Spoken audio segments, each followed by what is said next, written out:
All right, ladies and gentlemen, Rotaractors and fellow enthusiasts, welcome you all to Limitless Horizons 3.0, brought to you by the Rotaract Club of Alumni of University of Moratuwa, the Professional Development Avenue. And we would like to take this moment to beg your pardon for the inconvenience caused due to the sudden change of the link or the link for this session. Technical difficulties happen all the time, but what matters is that we come out of these challenges resilient enough so that we might travel beyond the limitless horizons. So we'd like to welcome you all to this session, and I know you've been here. You are here to know about how you can have this path towards your future. Now, all of us, most of us who are undergraduates or fresh graduates, have these doubts. What is next? What should I do next? These questions are always there with us, and we might often struggle to find the right path. Sometimes you want to go to the industry, sometimes you want to do higher studies, sometimes you want to venture something that you already started by on your own, like an entrepreneurship. Now, whatever that is, most of us have this when we have, we are the top of the class, or maybe we are very vibrant and we have this dream of higher studies, going to a foreign university or in Sri Lanka, pursuing our education, higher education, further education rather. Now, those who are in their third year, fourth year, or you are graduated, you might be having, okay, how exactly I'm going to do it? If you are from 19 batch or 20 batch, or is the 18 batch of University of Moratuwa, you might be having these questions. Okay, what I'm going to do next? How am I exactly going to do it? What are the prerequisites that is needed for me to apply to a PhD or a master's, going beyond your bachelor's?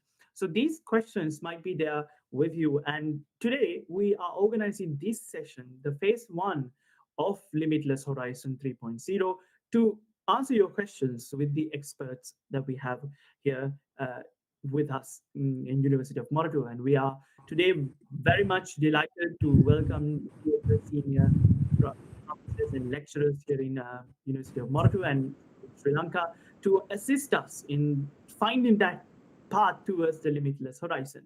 We know the horizon is a bit far away, and it's like a mirage. Sometimes it's something unattainable. We say it's beyond our reach. But our horizon, the horizon that we are striving to achieve, is something that we can do, because all of you are here, blessed with free education system here in Sri Lanka, and you have performed well from one of the most toughest exams in the world, and you have you are here, uh, top undergraduates of universities like University of Moratuwa, University of Peradeniya. If you have undergraduates, brother and undergraduates, you are already in a good position. Now it's time to go beyond that, to apply for that dream and achieve that dream. And you have few years of doing that. So today we are going to try our best to cover all the questions that you have. We will be having a Q&A session as well. Of course, our resource person will be covering and will be touching upon major concerns that undergraduates might be struggling with uh, in their undergraduate career when they are pursuing their higher studies or when they are stepping into their higher studies. So that's it. That's the basic idea of limitless horizon. So it is limitless, but of course, it is attainable, achievable if you put the right mindset and if you put the right work to it. So, without further ado, once again, welcome you all, the enthusiasts, to this conversation, discussion. So, now you're undergraduates and you are mostly in third year, fourth year. So, please don't make this a lecture like what we used to do in our Zoom sessions back in the pandemic season. Let us make it a more interactive one. And of course, the professor and the lecturer that we are joining, doctor, they are willing to have this interaction with you, and they are very open-minded, and they are here to help you. So take the maximum benefit out of this session, and then only you will be able to have that first step towards achieving your dreams. All right, that's without further ado, let me take this moment to welcome our esteemed guest.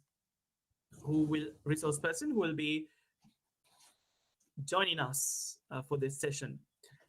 First and foremost, let me take this moment to welcome our first resource person for the day, who is an esteemed alumni of University of Moratuwa, who followed his bachelor's in University of Moratuwa. Later, he did his PhD in University of Cambridge, while following masters in postgraduate institute of management. Also, to talk about the professional affiliations of our resource person today, he is a he is a member of the Cambridge Philosophical Society UK from 1986 to 1990. He is also a part of the Cambridge Commonwealth Society. He is also a part of American Institute of Chemical Engineers till 2019. He is also a part of Sri Lanka Energy Managers Association, Sri Lanka Society for Advancement of Science, National Academy of Sciences Sri Lanka, Institution of Engineers Sri Lanka, International Solid Waste Management Association, to name professional affiliations. As you can see, one of the top university alumni, and of course in Sri Lanka. And also, without further ado, let me welcome our first resource person for the day, Dean of Faculty of Graduate Studies, Professor of Chemical and Process Engineering, University of Moratuwa, and the Chief Innovation Officer at National Innovation Agency. Please welcome Professor Ajit Aziz. Sir, virtual stage. Over to you. Thank you, Shahan. Good evening. So I thought I would put few slides. Hope that's okay, Shahan. Yeah, totally, sir. Please. Yeah, I have seen the questions, but this is about, yes, you said about the dialogue. Happy, I think Logish and myself will be happy to discuss. I come from little of the past, so maybe some of the things that you may be expecting an answer may not be exactly relevant, but of course now we have our own students who are looking at what to do next and all over the world. So maybe I pick some of their current understanding and can share with you. But let me share a few slides with you first, just to say that it's important for you to come to this question, have these questions, not now, maybe as you start, as you move along with your undergraduate studies. It's sometimes better you have this understanding, what am I going to do next, or I am moving in this direction, this is the direction that I want, and so that I will highlight in a couple of slides as well. But if you have not thought about it at the time and now you're thinking about it after completing the graduation, fine. It's still maybe a few tips that in moving into that future that you want to work in. But my emphasis will be on postgraduate research and postgraduate studies abroad and university and etc. Not exactly the industry to start with, but maybe during questions we can take some up. So let me share my screen.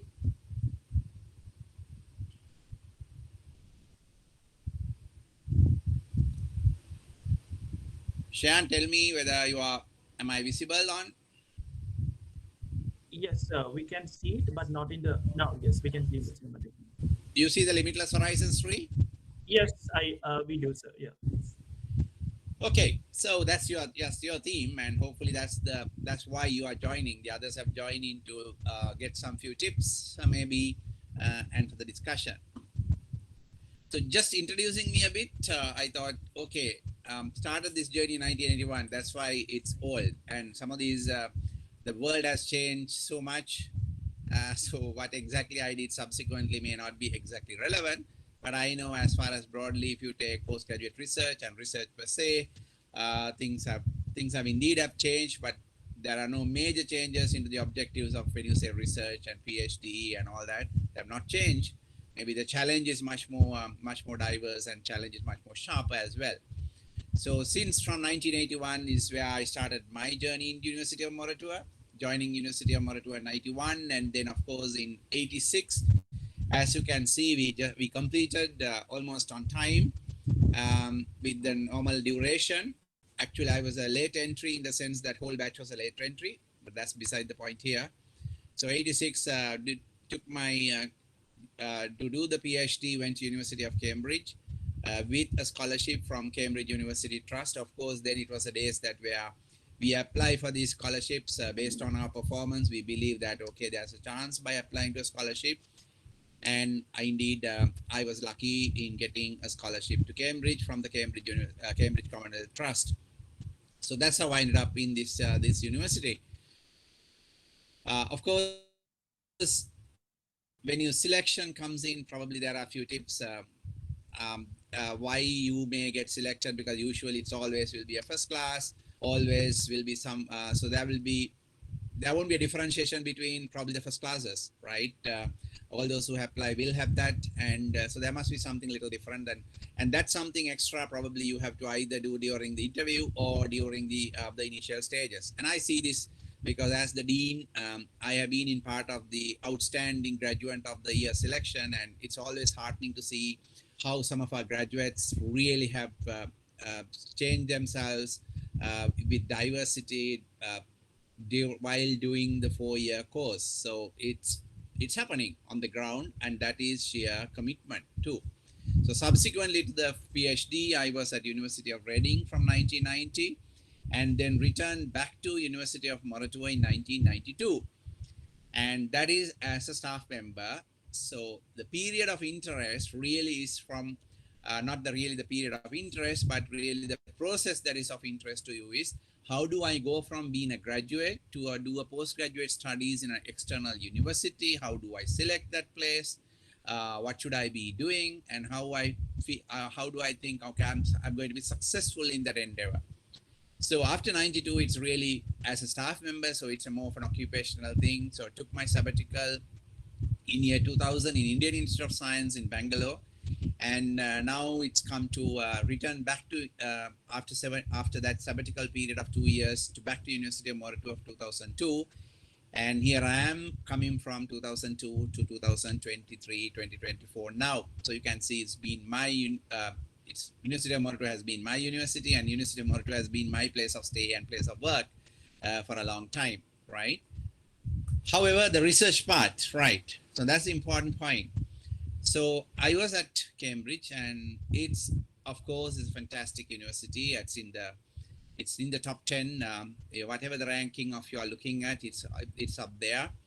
And the department I was with chemical engineering. Today, of course, they have a brand new place, and the Department of Chemical Engineering and Biotechnology, closer to the very famous Cavendish Laboratory. So, okay, your question about, okay, how do you select a university? Now, of course, selection of the university is you have enough and more information today to look at university um, rankings, right? Global rankings are there. We know where we are ranked. And that's also something now you need to be aware of, because you are today the application forms do carry about your place of graduation and the ranking attributed to your university. I have seen a couple of times lately that students do not have exactly a clue about the University of Moratuwa ranking, and you write saying not applicable. It's not so, and that shows that you are not aware of it, right? Aware of the position. Yes, we are not in anywhere top. That's a sad story. A lot of things to do by us. I believe that because we have not concentrated on realizing a ranking for the university, not because we are incapable, but because we have not worked as a team for that. That's beside the point. It's on this stage. But as students who will be applying to external universities, you must know your university position, whether it is Times Higher Education, QS ranking, or Webometrics, or there are couple of other rankings that are available. But do have an understanding where University of Moratuwa, because that question is asked, and you should not display your ignorance, and you should not say it's not relevant. It's both wrong, and How don't be afraid to tell the right value. Okay? So selecting a university is really selecting on basis of what you want to do. That's what I want to stress. So this is a famous picture from about 1927. Of course, those who are into engineering sciences, very much on physics, may realize some of these faces. This is quite a famous photograph in the Solar Conference. You can see Einstein in the middle. Out of the 27 individuals, there are about 16 Nobel laureates here at the time they sat for this photograph. Now, why I want to stress is when you ask for a university position, postgraduate about, uh, Oppenheimer. sorry, so this why is very important, the purpose behind, right? Japanese may have a word called ikigai on this, ikigai term. So that's what you need. You need your ikigai. Basically, as a student, look, I'm interested in doing research. I'm interested in doing finding overseas employment. Just it's not just employment per se. I'm really trying to achieve something, doing something very meaningful, and that part is the one that really gets you selected because you're demonstrating you are better, or you are showing your commitment more than the others who are also fighting for that same opening. And that comes very clear when you're very clear about your why, and you actually explain it well. So it's important to think about why you are going to do that. And if it is as very simple as, no, I want to get out of the country, I want to get dollars, I want job opening with a very luxury life, or lot of facilities, that may sound quite hollow, and there's a lot less chances of you finding a placement in a good university to do what you want to do, higher studies, research, if you say things like that, right? Certainly not going to. And if you're not very clear, but the goal is quite shallow, and your explanation will also be found to be wanting by the listener. That's what I said. They will reach out and interview you. I know of examples where even right now there's an ongoing 3 interviews with a student of mine over a Cambridge placement, and I know another one who was picked up with a Skype interview. Those were the days before the Zoom, so it was Skype then, and one of my PhD students was grabbed over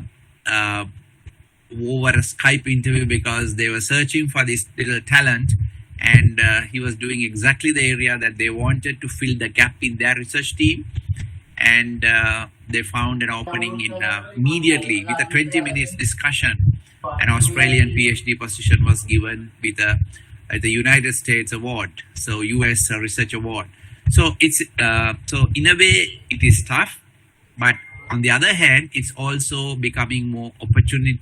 There are lots more opportunities today than before, because the world depends on, for the development, depends on research seriously, and university research is fundamental to giving solutions to these problems. So they need researchers, and you find some of these developed countries, some of these researchers are not exactly forthcoming from their society, right? And specifically in some of these subjects, areas of science and technology, and more so in science actually. So there are a lot of opportunities for researchers. And so in a way, if you have a question, do I stand to get a chance? Yes, there are more chances today. But how? Yes, you need to fight this competition with a very resounding why in your mindset. And of course, you can set your training ahead of it. So again, it's challenging sometimes. You don't need graduate degrees. Of course, this is in some sectors, the tech sector, of course, in the ICT, maybe that you find this type of statements given by Google, Apple, and so on, that they don't want college degrees. They look at the person in a very different way and look at the ability and sense the person's commitment and the abilities, and they rope you in, right? They see your future potential and not measured by a certificate. So this is another challenge that your generation faced, but that's what you have been exposed to. You need to understand these realities too. And why I say these 3 examples I just put in, because sometimes these obstacles about planning and demonstrating to the future that you really mean business, and it's your choice. And as students or graduates, you can, even now, you can start on this journey by really being purposeful.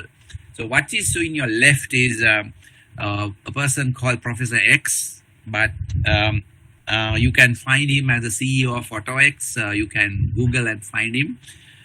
Professor Jingxian Xiao, who actually came from a very poor Chinese village. And you know, when he was started his trying to he wanted to do computing. That was his life.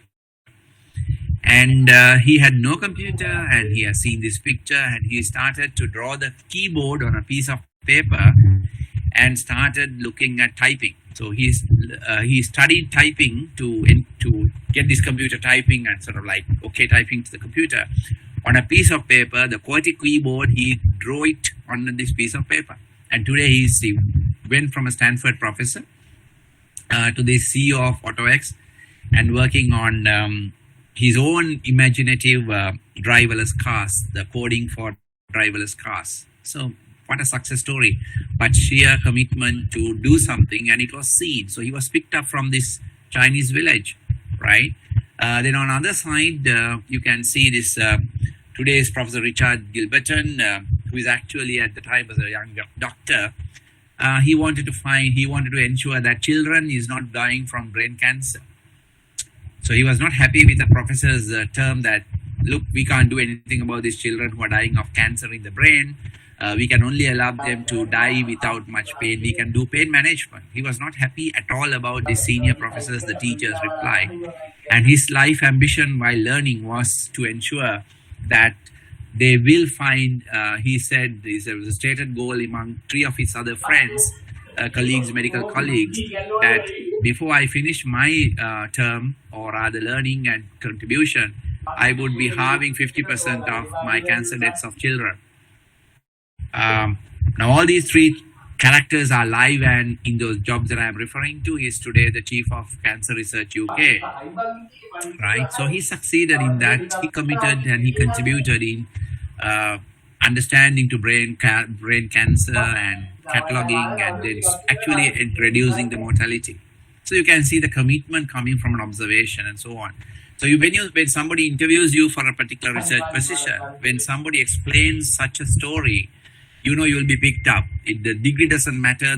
The first class alone won't take you to that. But what you're showing is important. So that's one thing I really wanted to tell you, right? It's important to have this why part very clearly stated, and then you can get to one of the best universities without a problem, because you're stating it very clearly and you're showing your talent and you're showing your commitment. So in the middle is, of course, a lady who went from India to US without knowing a word of really English.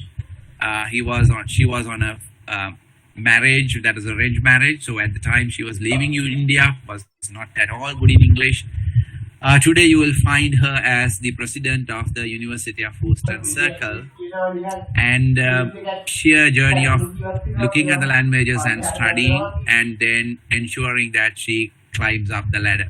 And you can see, so what I'm going to show is, when you seek a position, you must demonstrate with some results or prior preparation, and very clear about what you want to do. Same thing goes to all these people who have won Nobel Prizes and so on. So these are chemical engineer who won the Nobel Prize very recently for the lithium battery. And the lithium-ion battery is very familiar these days with almost all our storage systems. Lithium-ion batteries is a key thing.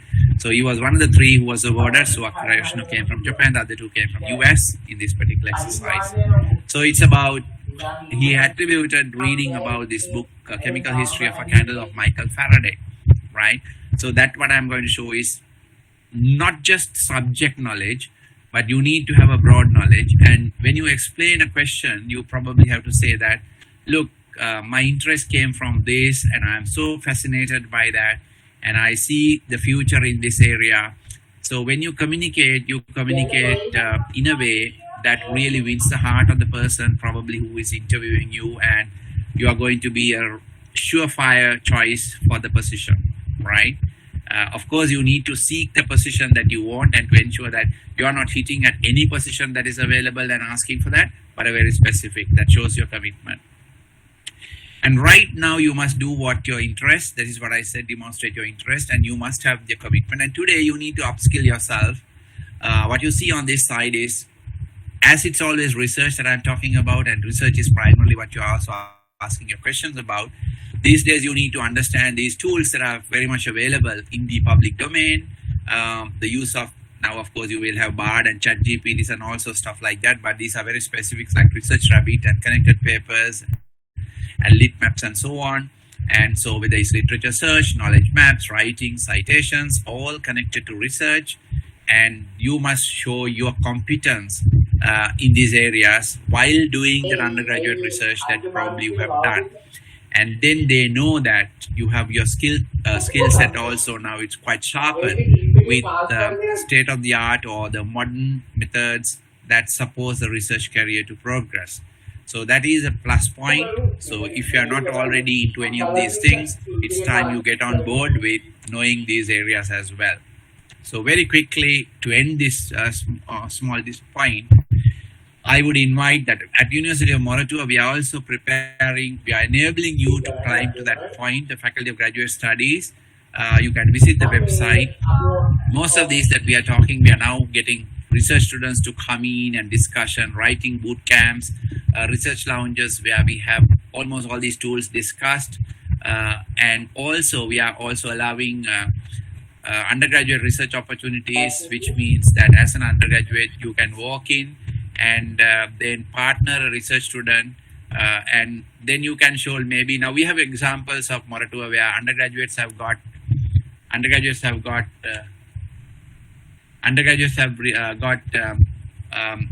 Q1 articles working with research in research projects. So those are things that you can learn from that top end journals. There are undergraduates who have published their research working from the undergraduate research itself.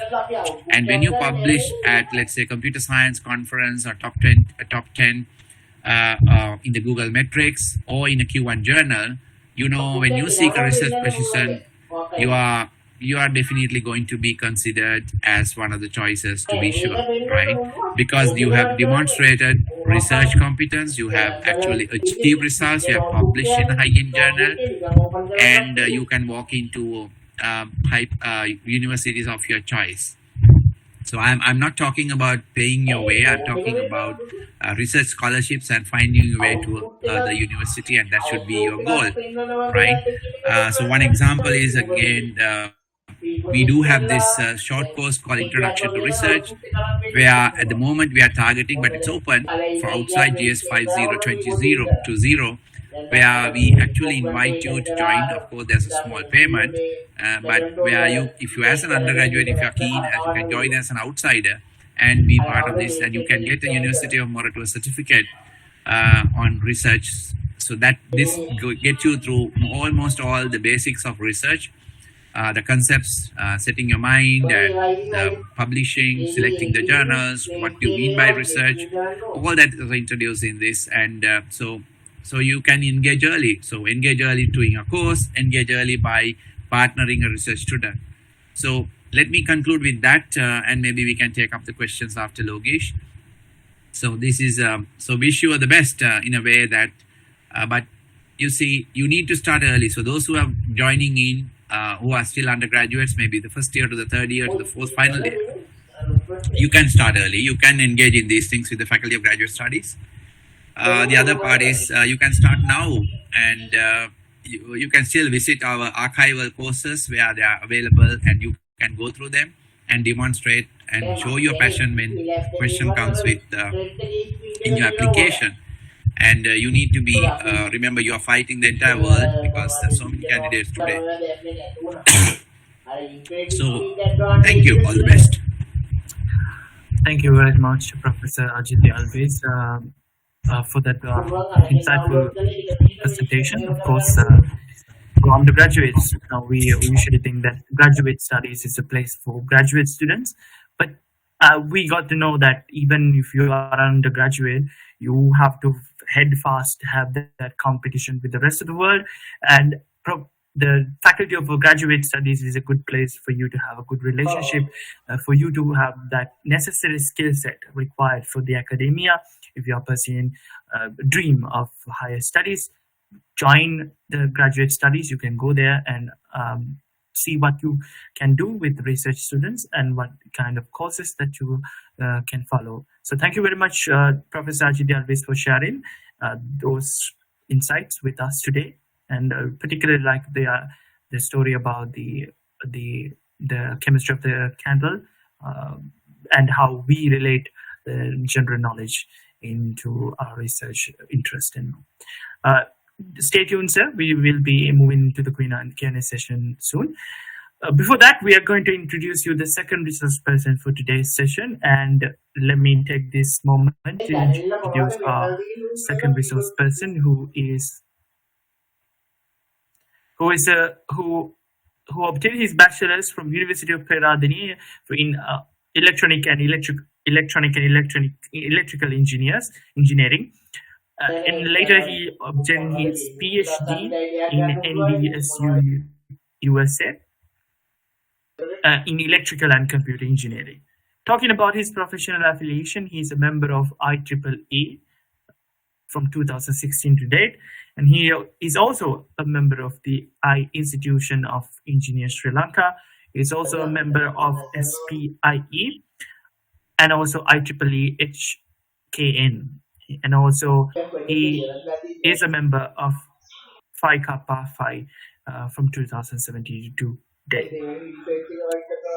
Ladies and gentlemen, please welcome Senior Lecturer at Department of Electrical Engineering, University of Moratuwa, Dr. V. Logishan. Over to you, sir. Yeah, thank you, Shehan, for the wonderful introduction. So let me share my screen. Then let's go.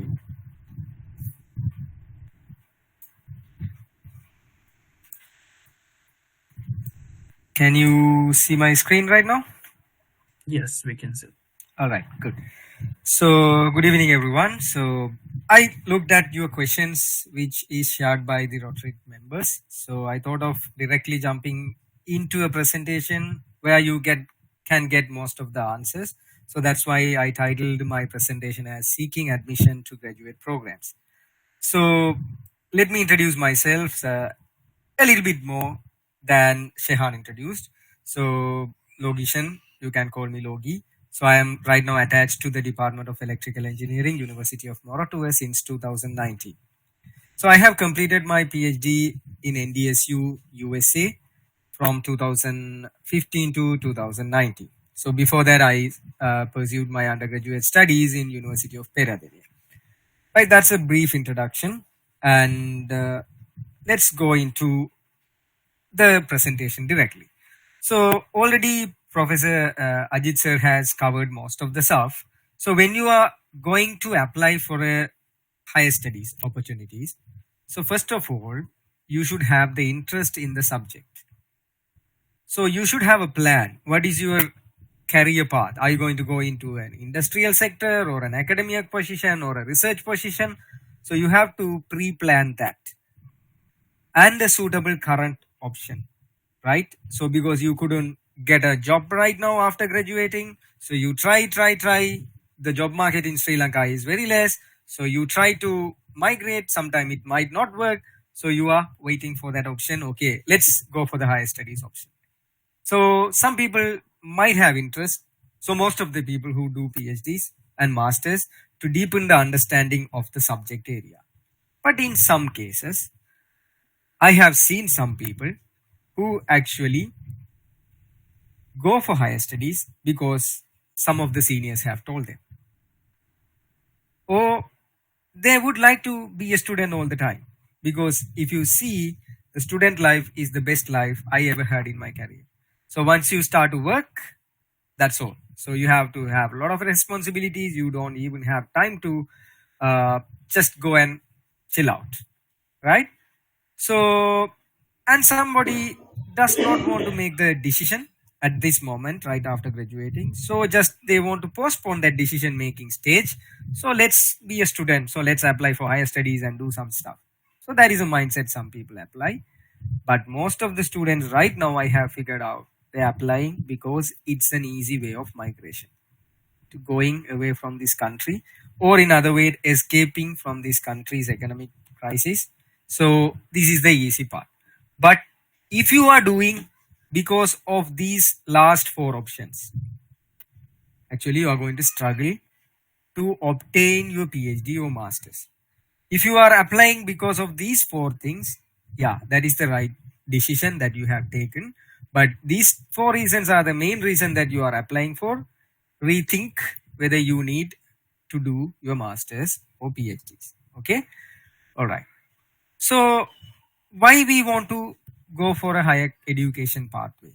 So you have range of career opportunities. As Ajit sir have mentioned earlier, we have seen a lady who married, went to USA, and now she is a president, right? So there are a lot of career opportunities opens up after you have your higher studies opportunities. If you are undergraduate, they take you as an associate engineer or early stage engineer, but you have a master's, they will put you into a higher position than, or the PhD higher position than the graduate degree engineers or holders. So you can see the ability to change career more easily because you have an option to go into research, academia, even industry. So all the three aspects you can jump into because you have a PhD or master's degree. So generally higher earning potential. In Sri Lankan context, I won't say that is much suitable because right now I don't know, like lecturers are not that highly paid.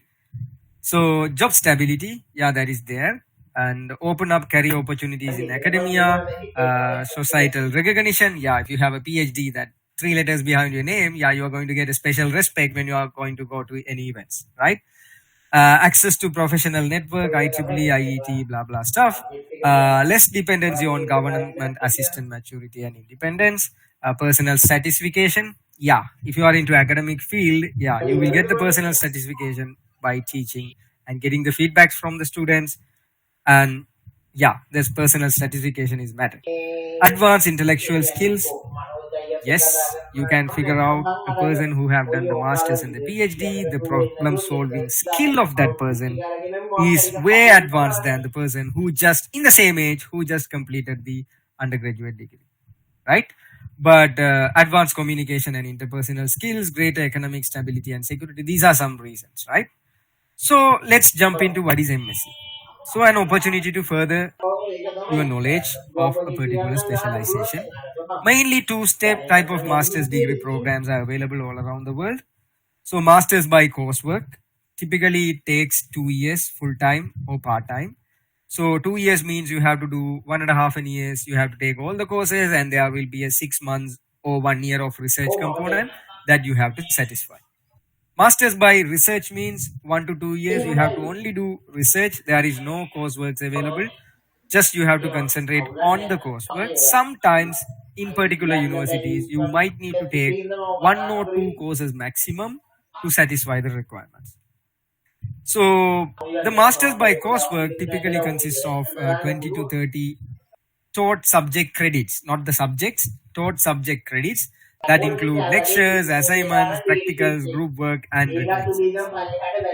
So masters by research involve learning through research. So in other words, in British owned company like that countries like colonial countries, there is a degree called MPhil. So that is basically completely research. There is no coursework involved. In certain university, you have to satisfy 1 or 2 requirements.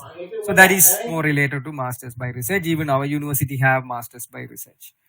So select a thesis topic at the beginning of the course or at the middle of the thing and work through that option. Include in state universities or private universities or the universities in foreign country. You can achieve this MSc degree.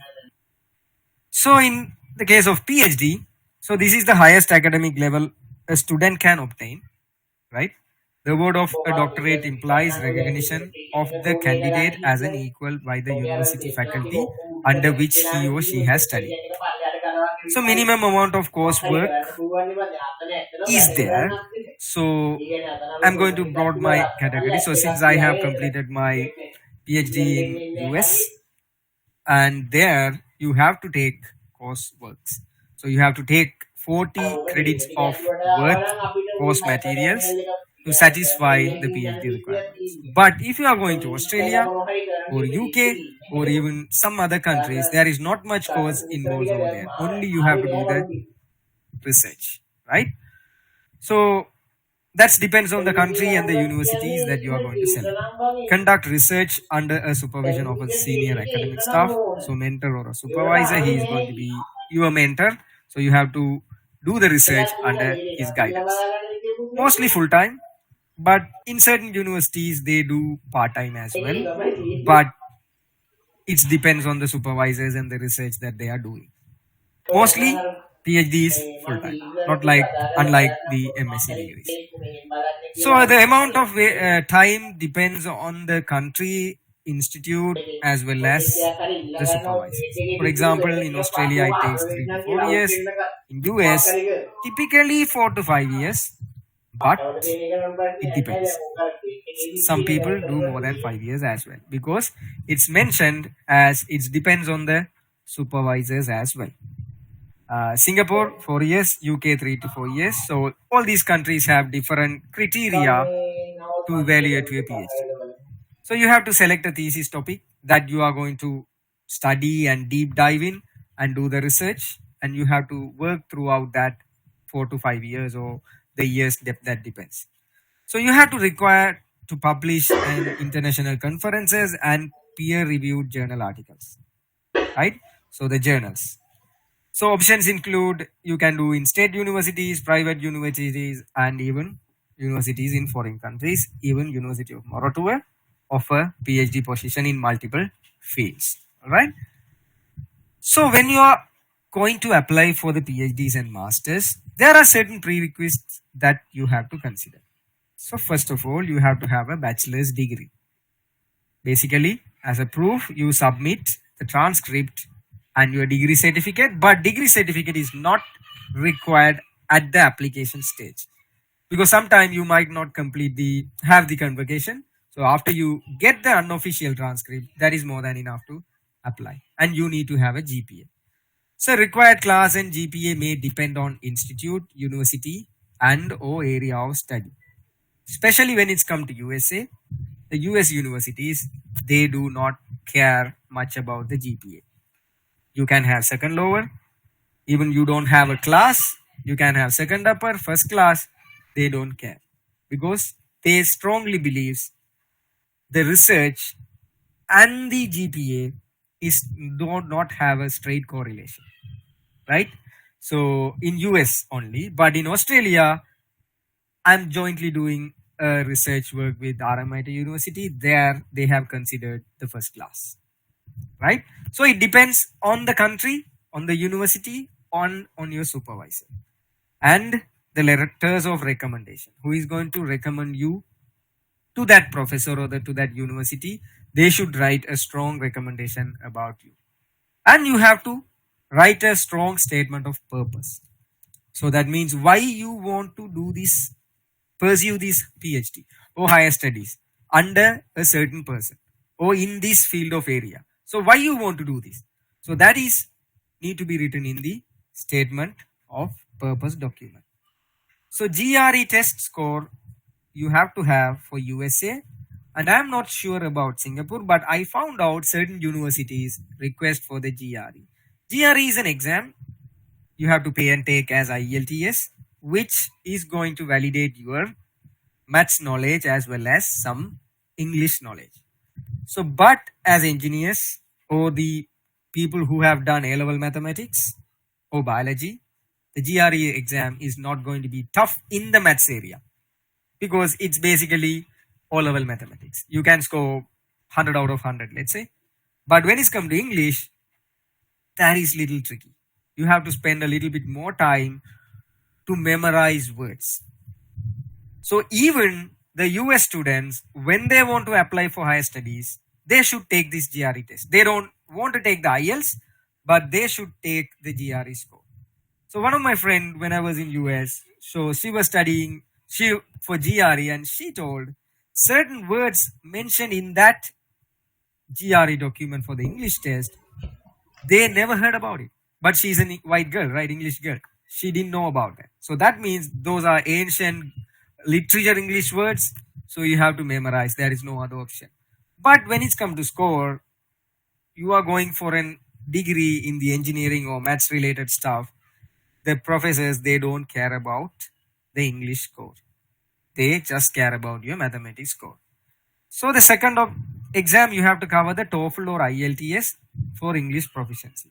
So TOEFL is basically considered in US and Canada, and IELTS is considered in all over the world mostly, right? So here, when it's come to US, basically the TOEFL or IELTS is a faculty requirement when you are applying for higher studies. But this GRE is the supervisor's requirements. If the supervisor say, no, I don't want the GRE score, just apply, then the university will take you in, right? So GRE is a supervisor's requirement in US. TOEFL and IELTS, you should have the score. So typically to go to engineering fields, you have to have more than 6.5 average and not less than 6 in individual category. So that is enough to secure certain TA teaching assistants or the research assistant positions. After that, you go to USA, you can take another English exam and you can be appointed as a teaching assistant. Initially, you can go as a grader if you have more than 6.5. If you have more than 7.5, directly you will be applied for a TA position. You can take the TA position. But if you have 6.5, then you have to go and take an exam. Within a semester, you will be able to promote to a teaching assistant position. So where to contact for scholarship? So there are Fulbright Sri Lanka. I have attached the links. You can go to that link and surf through that and you can identify, or else the university websites. So these are some scholarship opportunities available in USA and Australia and United Kingdom and Canada and other countries, right? I'm not going to go individually. But especially, I would like to deep dive into US opportunities. In US, unlike the full scholarship, the system works in a little different way. So they pay you for the work that you are going to do as a research assistant or a teaching assistant, right? For that work, they will pay you. You can cover the whole living expenditures and other extra expenditures that you have to pay a small amount for the university to use the gym and other facilities that you can cover. That is, you have to do per week 20 hours, right? If you are doing the maximum you can do per week 20 hours of work to get that stipend. But to get the tuition fees waived off in USA, you have to do minimum 10 hours of TA or RA position in the university. If you do not have minimum 10 hours of TA or RA position, then you have to pay the course fees also. The course fees will not be waived off. But if you have 10 hours of TA or RA position, then the course fees will be fully waived off. Then you have to only pay that gym fees and other facility using fees, right? So you can work up to 20 hours. So that is the scenario in US. So you work and you get the stipend as a salary, then you do the research. And also you have to take courses in US up to 40 credits. So how many of you guys thought you should have a first class to go for higher studies? That is not true, right? But a person who is applying with the first class and a person who is applying with the second lower to a university, the professor or the university will select the person who is in first class because his GPA is attractive, right? So the first class person have a higher chance of clicking that first interview chance. Then you nail the interview, then you will be selected for the PhD or MSc positions. Totally fine. Then if a guy who have the second lower or don't have any class, how he can pursue his master's or doctoral degrees? Yes, there is a way.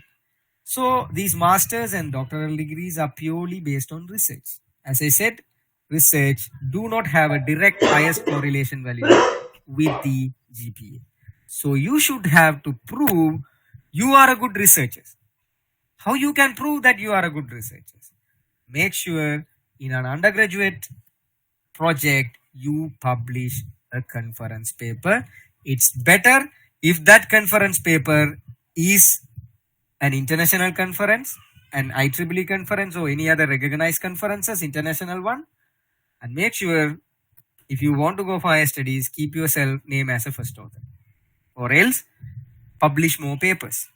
Then a first class guy with 4 out of 8.7, 4 out of 3.9 GPA applying to a university, and a guy who has 3 conference paper and working on a journal right now, or 2 conference paper working on a journal right now, don't have any GPA, applying to a US university. The guy who have the paper is going to picked up because he have proved he is a good researcher than the person who has the highest GPA. So whoever have first class, make sure you have a paper. Then you have a higher chance because first class, and you have proved already you are a good researcher, right? Keep that in mind. Nowadays, universities in US especially, they don't look for the GPA, but you have to prove you are competitive in research. So you can prove in that ways. Okay. So go through this university scholarship, and I will show you how to apply for the universities in USA especially because they don't have much scholarships available for the university programs. So I will walk you through that. So I will share the slides with the organizing team, then they might be able to share with you. So when you are selecting the course, already Ajit sir have covered. I will just quickly go through that. You have to find the area of study or what research are you interested in. So this is very important. For example, you are pursuing a civil engineering degree, but you would like to do some research on data science area. Completely fine in USA, right? There are multidisciplinary research groups where they take multiple degrees to do a particular research. There they might need a civil engineer, there they might need a mechanical engineer, electrical engineer, blah blah blah stuff, a group set of people. So I did my PhD in biomedical instrumentation. I have worked with mechanical engineers, civil engineers in biomaterials, and biological microbiologists, medical doctors. So it's a group, team group. So electrical engineering and computer engineering department, microbiology department, mechanical department, civil department, they collaborate together. Unlike here, it's very rare in Sri Lankan situation, but in US, multidisciplinary research is the best. So they publish more papers in, they discover many new areas, and they try to apply engineering in medicine, materials in medicine, so those kind of stuff. So therefore, if you have an idea, you are doing still civil engineering, but you would like to do a software engineering, or else if you want to do a you doing software engineering, but you would like to change your field, that's totally fine, right? But you have to find the particular supervisor who is doing the multidisciplinary research.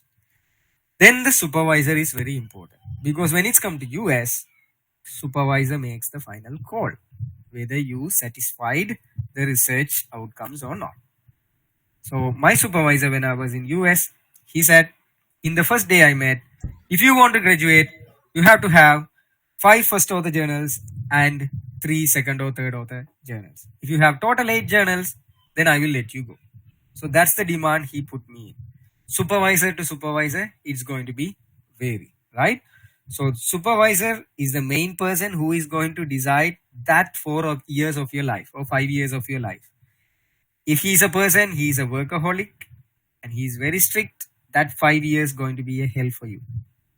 But if he is a person, he let you do the research, don't do micromanagements, and very cool guy, especially the American professors, right?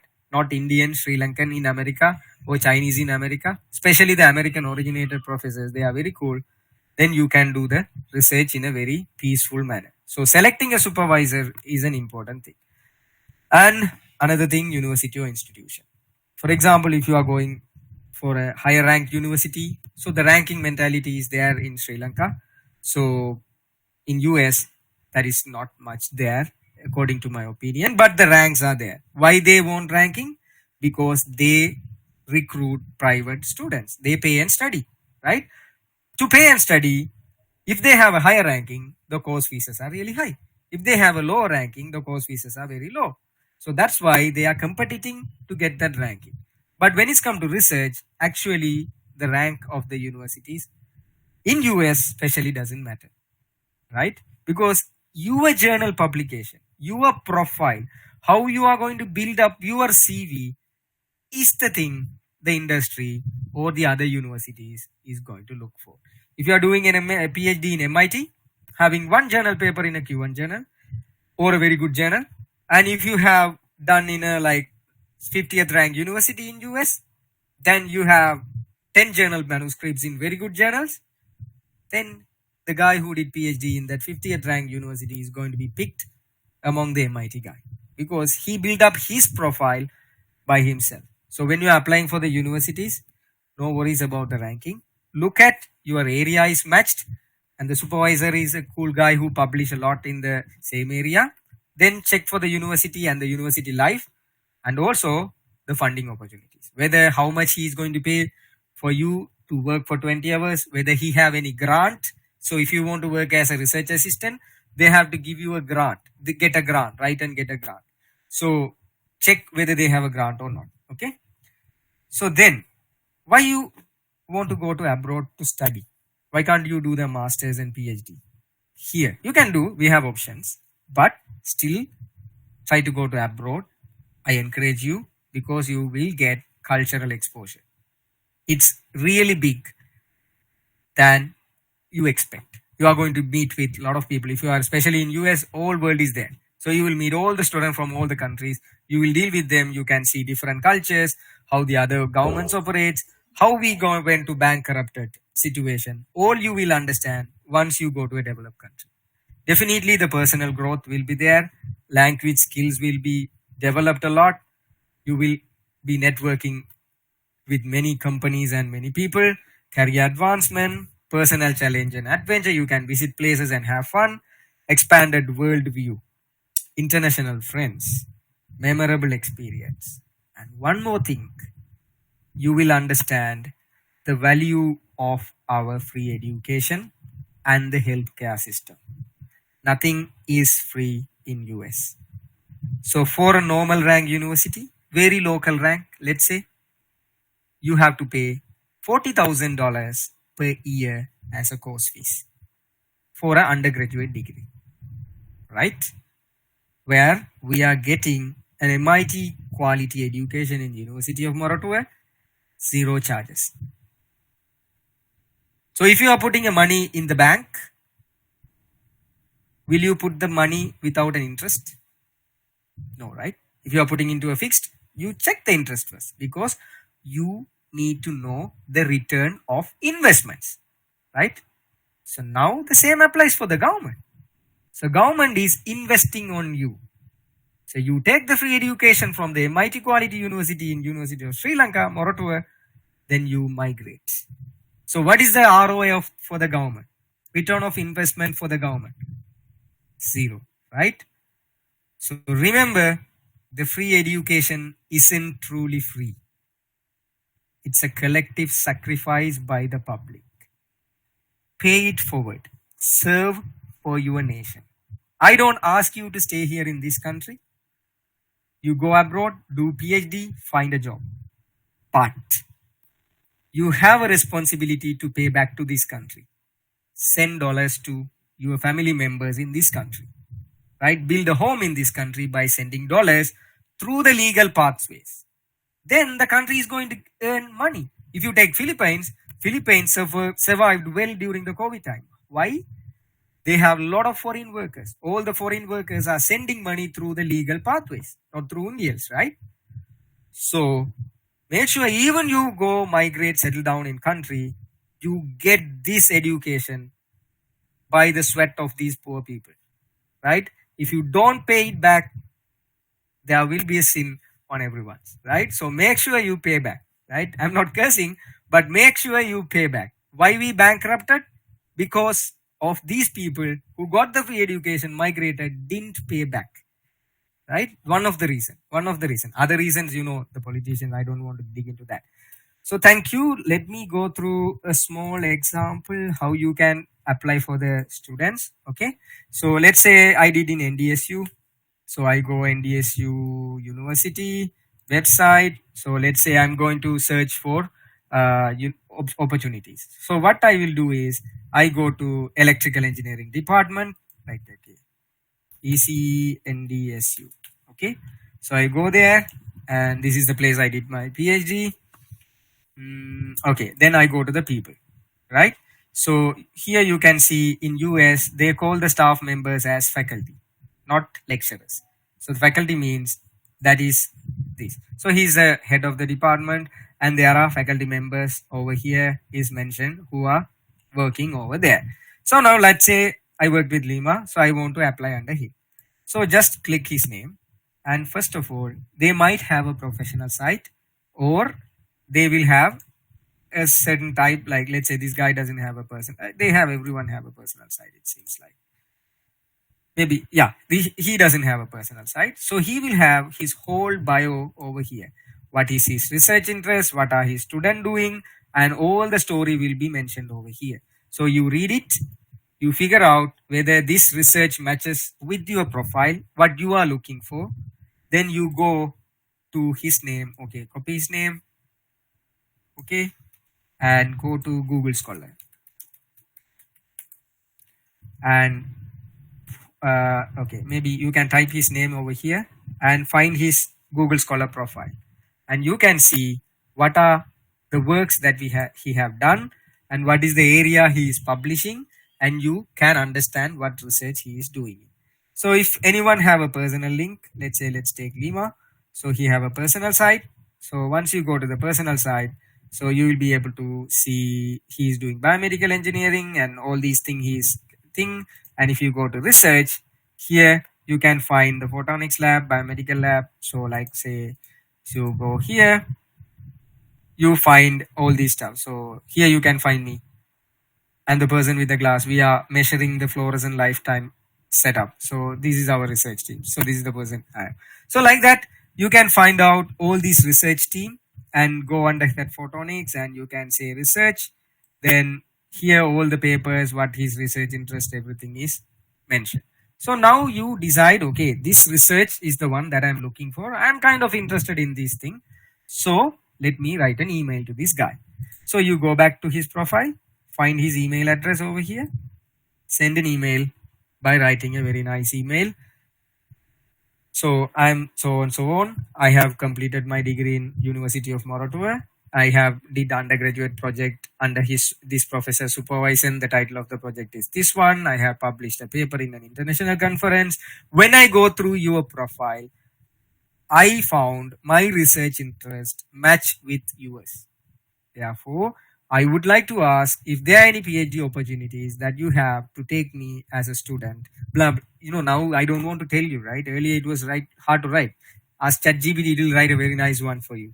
So make sure you change certain words, because it's obviously ChatGPT use certain words. The professor can find out you are copying the ChatGPT. So you get the help of the ChatGPT and change the words and send it to him, attaching your unofficial transcript up to the final year. Say your current GPA, if is it better, tell about your papers, and better if you have taken the IELTS exam. So this is one professor I am saying. If you want to start in the final semester of your graduate studies, 7th semester, do that. At least send 10 emails per day. Make sure you are not sending the 10 emails to the same department people, because they are going to sit in the lunchroom and they are going to discuss.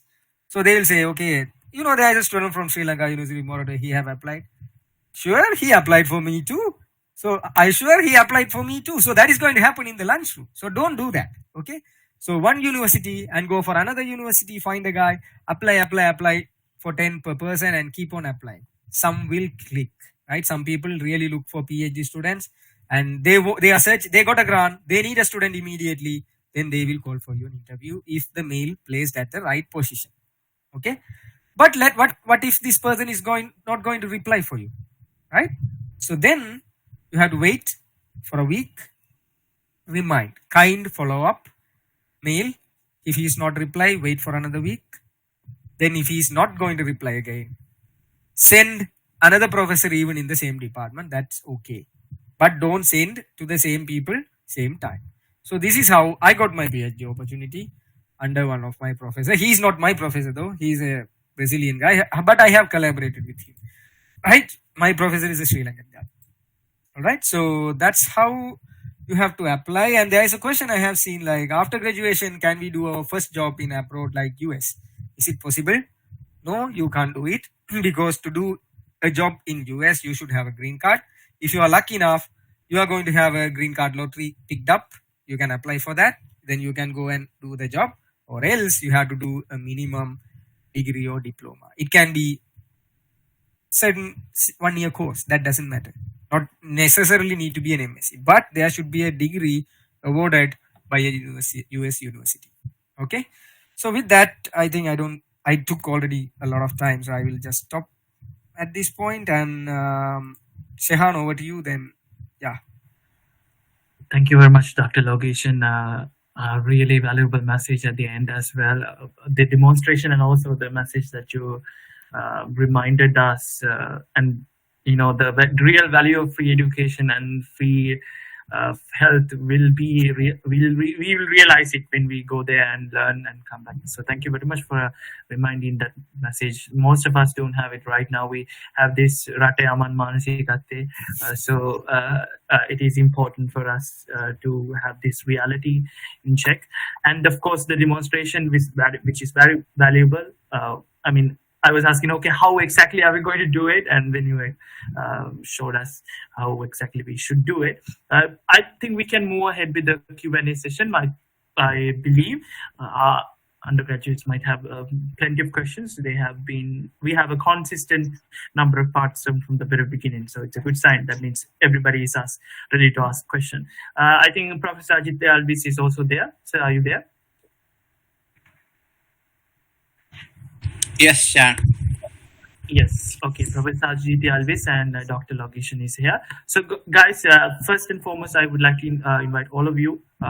If you have any question, do raise your hand, and then we can unmute you. I do have a couple of questions on my hand as well.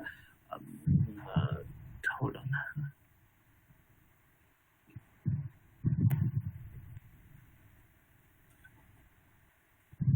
So, in both Dr. Logesh and Professor Ajit's discussion, we got to know about the idea of research and publication. Now, people might be asking, some of them who are undergraduates, the skill of academic writing. It is something that people might be struggling. So, any tips on this? How can they improve themselves in academic writing if they are looking for publications?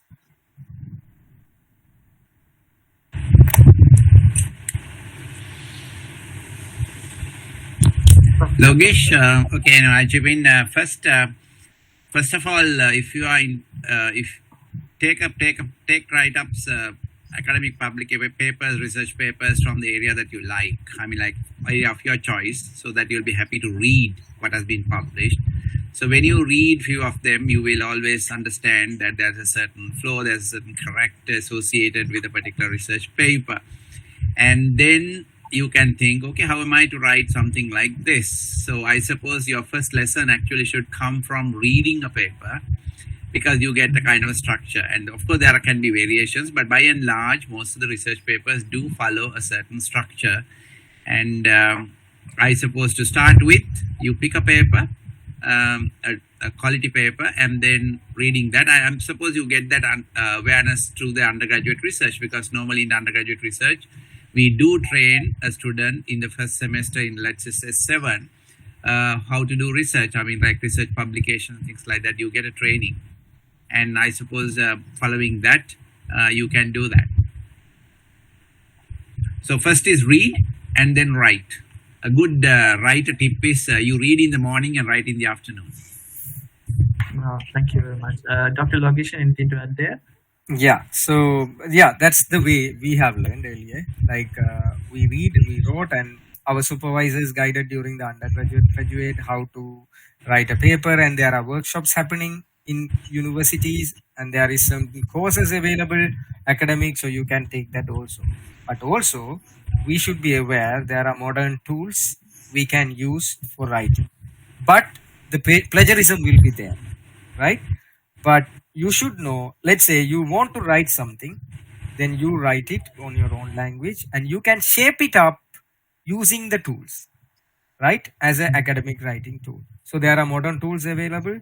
So, but don't use it directly just to write it. First write it, then to shape up without the grammatical errors and to get the nice flow, you can use that tools, right?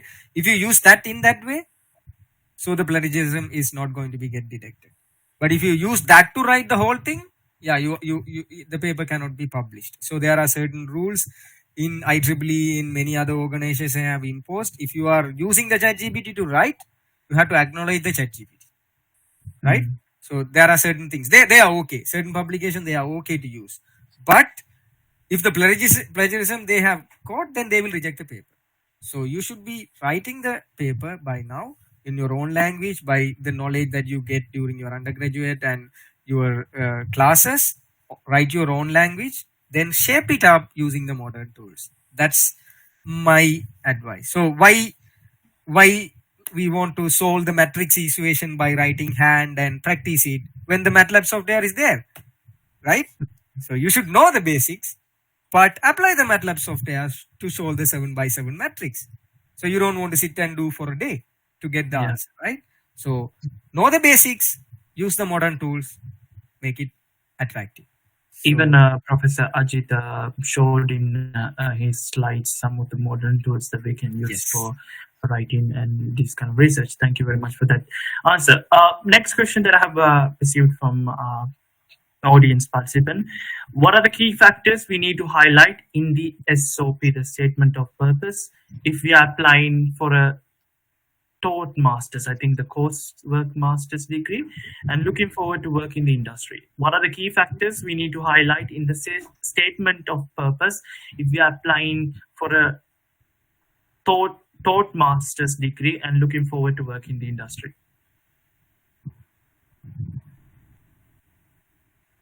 so I think Ajit sir is the right person to answer that.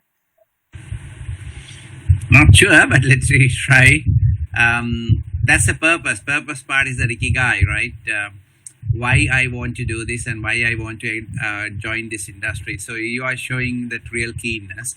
Let's say at taught masters, usually you may not be able to find scholarships. I think everyone should understand that there's a lot less chances of finding a scholarship to enter into another university for a taught masters. I mean, we also don't do that. So like by course, you don't get any support. Anyway, but the question is, okay, you are determined to find your way in, do this masters, and then get yourself to the industry. Then you should show that you have some prerequisites, that your undergraduate work, you have really shaping yourself, and you doing these subjects, you kind of developed a fascination to enter into that industry, and then demonstrate that why you find that industry is attractive, because this industry can serve the society in this current challenging time. So let me take like food industry. We see that issue of you take food, energy, or any of these industries, you may find you are fascinated by to enter that industry because it can help solve the problem. And then you are keen to strengthen yourself to join this industry, and then as a result of your this additional advantage that you will have after doing the course, then you will find easy to join this industry and then enable you to find your way to help the society. So I suppose you should link it like that. You have a background, you want to do that extra work because that is necessary. Sometimes we say that today the basic education is higher education. The meaning behind that sentence is today the first degree is not sufficient for you to enter. Right now, even in our universities, now we say, look, today the universities are strong enough or old enough that we won't recruit with the first degree. We have to go for the second degree or a PhD as our basic requirement for the recruitment. Now we think like that. First degree recruitment will be contract appointments or probationary, but they won't be fixed appointments. Right? We need that research skill because university should serve back with research, and to do that we need to have stronger staff, stronger staff equipped with a PhD as a basic. So that's that is what you need to mention in your purpose. Thank you very much, Professor Ajit. Anything to add, Dr. Logish? Yeah, so Ajit sir covered most of the things. As Ajit sir told, one thing I need to highlight: if you have a mindset that getting a master's position is easier than getting a PhD position, that is wrong. Okay, because once you try to do the research and try to understand the subject, it takes 1 year at least. Then in next 6 months you become a pro after 1 year to understand, and you start to do the research. Then 1.5 years gone, you graduate. There is no use for the professor, so he is not going to fund you to just do 1.5 years masters by his grant. So the best thing is apply for the PhD. Getting a PhD opportunity is much more easier than getting a master's opportunity funding, right? Because you are going to stick with the professor for 5 years. So after 1 year, you already understand the subject. Another 6 months, you are going to try to that research. Then you start to do your research, right? So then the rest of the 3 years are going to be your productive years. So the professor will not lose that 3 years. So he will take a PhD students if he have funding rather than a master student. So, but the masters usually the university sometime takes some master students to satisfy their requirements. Okay. So, and SOP should cover why you want to do the research. So you are doing this. So you have graduated. So what is the reason that you are trying to apply for that thing? So why, what fascinates you to do this research? Statement of purpose. What fascinates you to do this research? That's the thing you have to highlight. You can start, when I was a child, I just started playing with the electrical motors. At that point, you can start from that point, the SOP. That's how it started. So I wrote my thing. When I do this thing, when I go to hospital, I wonder how the electric machine works, how the ECG machines works. Then I want to investigate more on that. So I did my undergraduate project in this section. I figured out I make a publication. Now I want to know more about that. So that's the story you have to draft in the statement of purpose. Right? You can start from your childhood and come to your current stage. Yeah. Thank you very much, Dr. Logishan, for that sharing, and Professor Jeet for your insight as well. We are moving to the conclusion as well, where you have another question. If you have questions, guys, please feel free to raise your hands and directly ask the question from Professor and Doctor. I have another question directly forwarded to me. They are asking a little bit about graduate diploma courses. What exactly are they? Graduate diploma courses. They want to know a little bit more about graduate diplomas. Well, my view is that they are courseworks basically. Now we do have MSCs, but then students do graduate with PG Dip. So when you say PG Dip, it's a postgraduate diploma course. You have not done a research component. You have merely studied a few more courses, and then you have fulfilled that requirement and passed the examination. So then it's a graduate diploma course. So that's the way I would answer. Acceptance in terms of that kind of a course? Well, it depends. It depends. Anyway, after doing some courses, you have added some knowledge to you, and if you have done that diligently, then of course you are much more enriched above your graduate level with some additional courseworks. You are more aware of the subject. That's hopefully the outcome of being part of the PG Dip. But definitely you have no research skill. Mm-hmm. You don't have that problem solving skill at all in a PG Dip. You have had more knowledge, acquired more knowledge. That's all. Thank you very much. Yes, we do have a question from a participant. Rotractor Ayush, you may have the floor. Zoom master, please unmute Rotractor Ayush. Yes, I have one more question. This is regarding academic writing with new tools like ChatGPT. So even we provide proper content and our ideas with a write-up.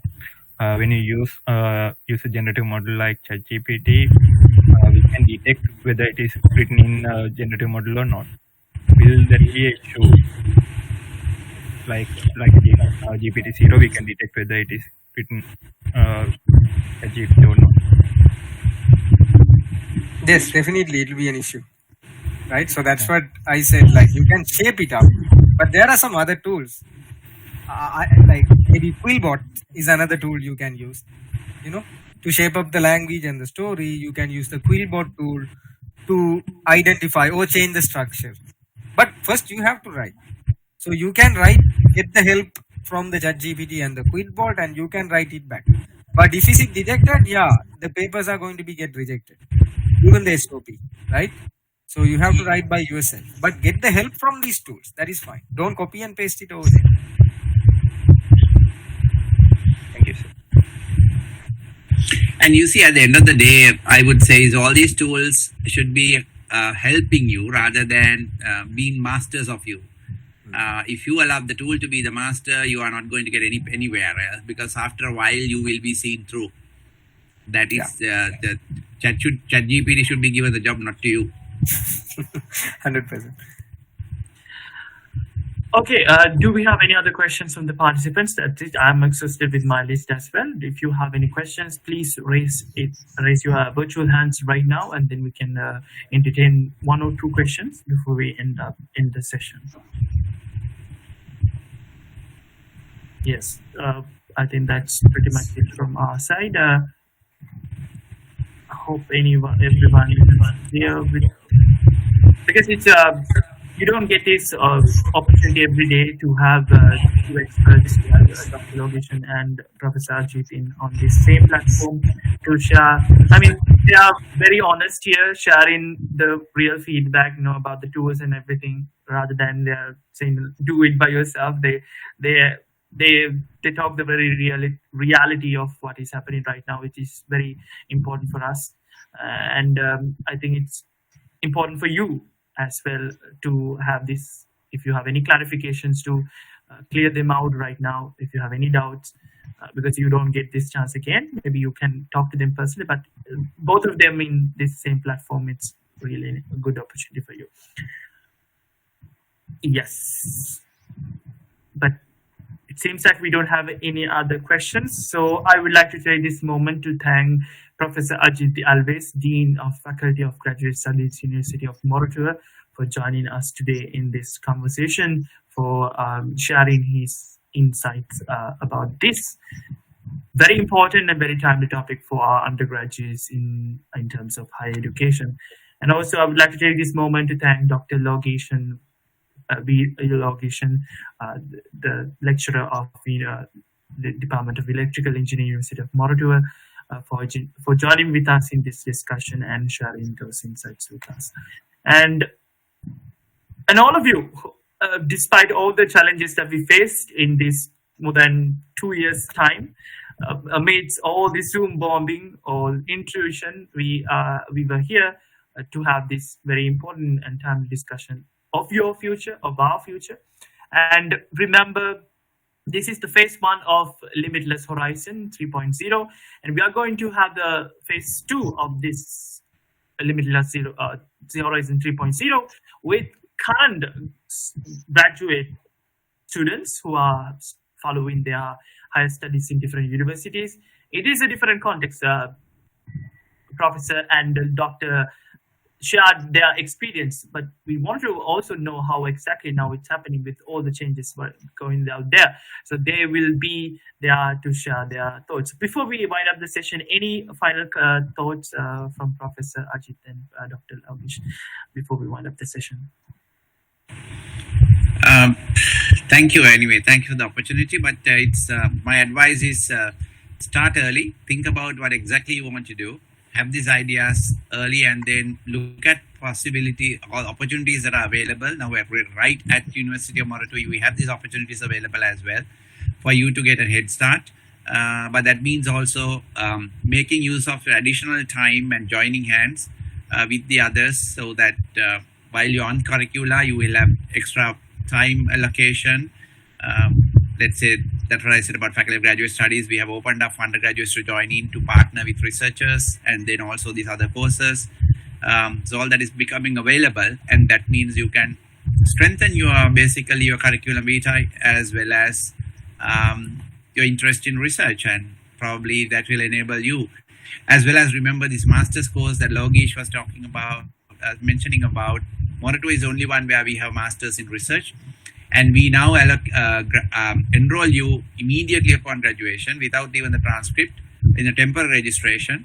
Actually doing that, then fast tracking the MSc by research really gets you a head start to get you to a research journey outside, because you have to fulfill certain requirements. So then with an additional MSc under your belt, the life becomes probably easier. in finding a new destination. So make use of what we have. Thank you very much, Professor Ajit Alvis, for the sharing. And of course, please be mindful. We have a very special place at our university, Faculty of Graduate Studies. Make use of it while you are an undergraduate and develop your skills to become the researcher or the highest academia personality that we need in the future. I would like to give this opportunity to Dr. Logishan as well to share final thoughts before we wind up the session. Yeah, the same thing, start early, because don't wait until you graduate. You start contacting the professors and lecturers if you want to go to foreign countries to pursue your higher studies. Start by the 7th semester. Even though you don't take the IELTS, it's fine. Just with the current GPA, you can start and explain your situation. So once I graduate, I'll be available to do that. Then you might get a chance, because once you go to the international platform, some of the people in US, they don't know where the Sri Lanka is located. So now they know, maybe due to certain newses, the Sri Lankan public is swimming in the president's swimming pool. So we were famous for that, actually, right? But not for a good thing. So when I went to US, the people asked me, "Where is Sri Lanka? Is it a part of Sri Lanka, or is it a state of India?" I was like, "No, it's a separate country." They don't know. But we think we are in Moratu, we are a super talented people. That we know, only we need to think about it. But when you go out of Sri Lanka, maybe the South Asian region, some people doesn't know where the Sri Lanka is located. So they don't know where the University of Moratu is located then. Yeah. So you have to prove by yourself, by papers, your GPAs and your GRE and IELTS score, right? So make sure you get a good risk score, then you will be stand. Because for the American professor, a guy from Kerala, some university, there is an Oxford University in Karnataka. I thought it's an Oxford branch, but it's a separate university actually, right? But Oxford University from India and Morocco, both are same for them. they don't care, right? So, but you have to prove by yourself. So take good results in GRE, TOEFL and IELTS and start early. So that will be a good thing. Thank you very much, Dr. Logesh, and for sharing those valuable insights. And thank you very much for having this conversation with us today, sharing the reality of it and giving our undergraduates a kickstart. So thank you very much to all of you who joined. Make sure that you join for the phase 2 of Limitless Horizon 3.0. And remember the message that we want to share. You will realize, you will, yes, go for that limitless opportunities out there. But remember that we've been they're here with the sacrifices made by millions of people out there. So we have a duty and a responsibility or an obligation to give back. So wherever you go, wherever you do your PhD or masters, make sure that you give ROI, return on investment, to your motherland, Sri Lanka. Thank you very much. Joining here is the Rotary Club of Alumni of University of Moratu, and we will see each other again in Limitless Horizon 3.0 Phase 2. Thank you for now. Good night. Thank you. Good luck, guys. Bye.